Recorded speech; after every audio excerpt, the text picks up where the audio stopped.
Guys, what's going on? I'm on the way to the office this morning.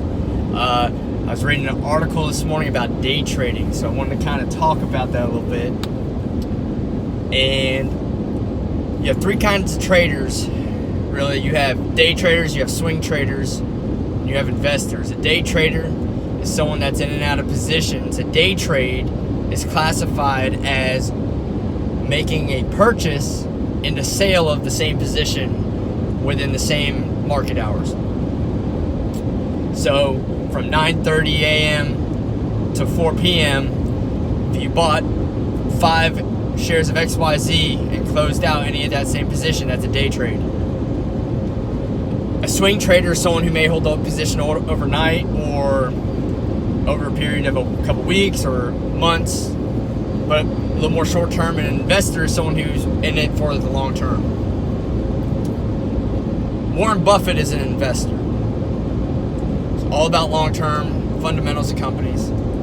He's also one of the richest people in the world. And the reason I wanted to talk about day trading, because I was reading something about the 1% rule that they follow. And that rule is that they don't risk more than 1% of their trading account balance per trade. So I took that two different ways. You can either only put up 1% when you make the trade, and that means that if you had $100, you would only make a $1 trade. Or you could put in all 100 and only risk $1. So as soon as you lose $1, you close the trade out. Now, to be a legitimate day trader and have that privilege of trading back and forth all day, you have to have at least $25,000 in the account. And I know people say, oh, well, it's a cash account, you can day trade. Well, you can only day trade the amount of cash that's available. So if you made a $1,000 trade and you had $10,000 in the account, you only have $9,000 left to trade with that day, because cash takes another day or two to settle. So you're limited as far as how many you can make as it is. But if you have $25,000, you can trade back and forth all day long because you use margin. Now, the 1% rule, though, I can't get over. So let's take the first scenario of the 1% rule, and let's say that of the $25,000, you're only going to risk 1% on that trade, and the way you're going to mitigate that is taking a $250, which is 1% of $25,000, and you're going to make a $250 purchase of a stock. Now, they're going off chart technicals. So they're analyzing these charts and these different patterns and different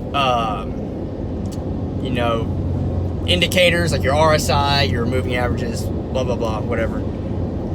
But the stock price can only go one of three ways. It can either go up, go down, or stay even.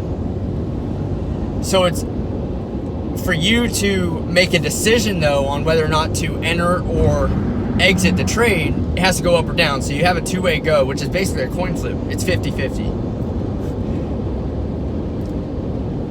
Now, if I told you every time you flip a coin, you can lose 1% or make 1%, would you do it? Some people would say, yeah, but if you did the math, you wouldn't, because if you flipped the coin, you were wrong, and you lost 1%, you lost $1. Now it's going to take you, when you flip it the next time, you only have $99 left, and you win, you only make 1% of $99, which is 0.99 cents. You still aren't back to breaking even. Or if you were right the first time on your flip and you made the 1%, now you have $101. And if you're wrong the second time, because it's 50-50, you're going to lose, what would that be, $100 or $1.10 or $1.01? So now you're right back. Now you have $99 $12.99, so you haven't broken even on 2 trades.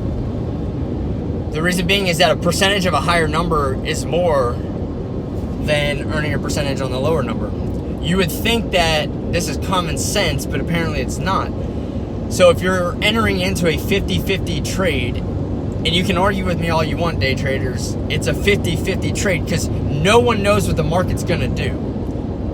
You have 2 million, patterns to follow, and you have 500,000 indicators to follow, and so many people are looking at this, but all in all, if you go back to the efficient market theory, news and everything in the market's already priced it in, right? And so no one knows what's going to happen in the future. That's why there's disclosures on all investment vehicles saying, past performance is not indicative of future returns.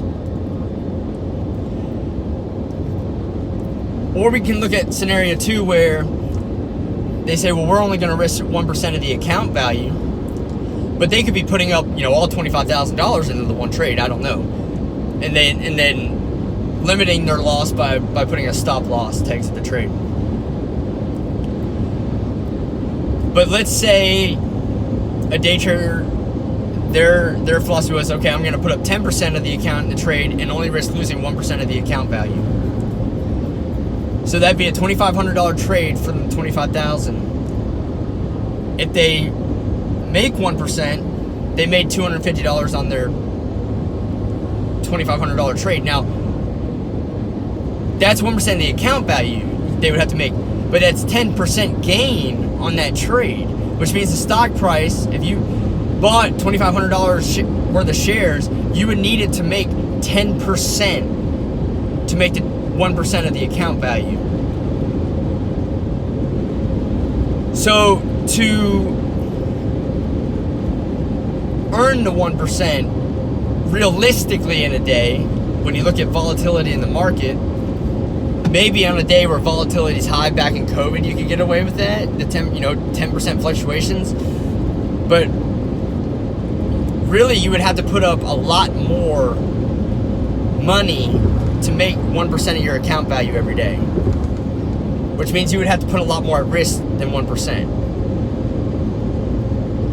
And day traders tend to not hold positions overnight, which means that they have to realize either losses or gains by the end of the day. Because you risk, at that point, if you don't close out the positions by the end of the day, you risk all the trading that occurs in after hours and whatever can happen in the market overnight. So logically, it just doesn't make sense. Now, an investor who does their due diligence into the company and invests for the long term, they're investing based off of the business that the company's doing, the fundamentals. They want to own that company. They don't care about the short-term fluctuations because they're in it for the long term, and they want to own that stock. They buy it and forget it, basically. No day trader is worth as much money as Warren Buffett. It's not even close. 90% of day traders lose 90% of their account value, and within 90 days, it's the 90-90-90 rule. And that's done through studies. And the reason why brokerages are willing to front so much margin to people that are trading constantly is because the broker takes the other side of the trade. Remember, for every buyer, there's a seller. Every seller, there's a buyer, right? So the way it kind of works is, let's say you buy a share of XYZ company, the broker's shorting the share to you until they go find that share from somewhere else.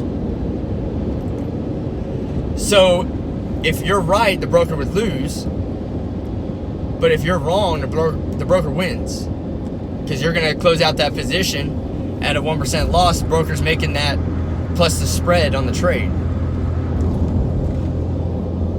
Because if more day traders were successful, you probably wouldn't have them handing out as much margin to trade on. So it's just a thought. And I was just thinking about that this morning. And maybe my math's wrong on that, but you know, I kind of just worked on the calculator a little bit and it just doesn't make sense. So if you like the video, hit like and remember to subscribe. Thank you.